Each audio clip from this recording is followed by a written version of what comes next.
Je ne suis maintenant à un stade où je ne sais pas combien de mois il me reste. Atteinte d'un cancer depuis plusieurs mois, Sarah Harding livre un témoignage bouleversant dans son livre, intitulé Hear Me Out.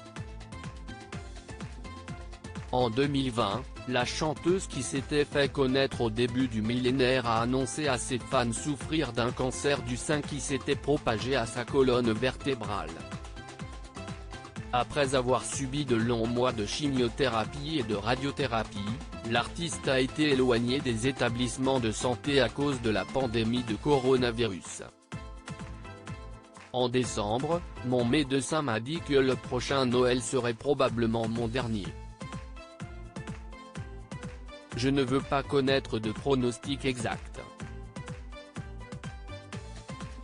Je ne sais pas pourquoi quelqu'un voudrait cela, écrit Sarah Harding dans son ouvrage, relayé par le Time.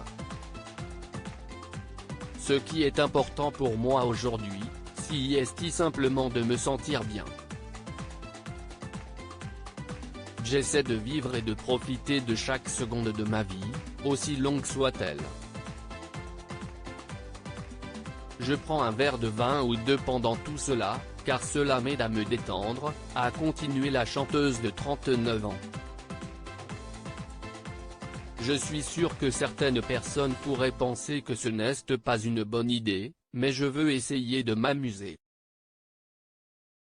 Je ne suis maintenant à un stade où je ne sais pas combien de mois il me reste. La chanteuse britannique, qui a rejoint le girls band Girls Aloud en 2002 après l'émission de télévision Popstar, The Rivals, a également parlé de la façon dont elle a retardé les soins médicaux en raison de la pandémie de coronavirus.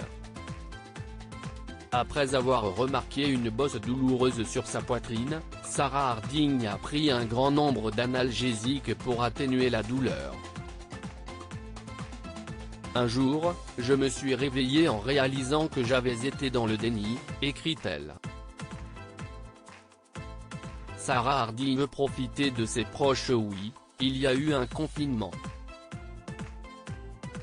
Oui, il y a eu une pandémie, mais c'était presque comme si j'avais utilisé cela comme une excuse pour ne pas faire face au fait que quelque chose n'allait vraiment pas, a continué la chanteuse, qui après avoir contracté une septicémie a dû être placée dans le coma pendant plusieurs semaines. En plus de raconter son histoire, Sarah Harding voulait utiliser son livre pour demander ses fans à ne pas attendre d'aller voir un médecin, même en pleine épidémie. Condamnée par la maladie, la chanteuse veut aujourd'hui profiter de passer du temps avec sa mère et ses amis. Avant de partir pour toujours, elle aimerait leur dire au revoir comme il se doit. Ce que j'aimerais vraiment faire, raconte-t-elle. Si faire la fête une dernière fois avec eux, avec tous les gens que j'aime. Ensuite, je pourrais partir sereinement.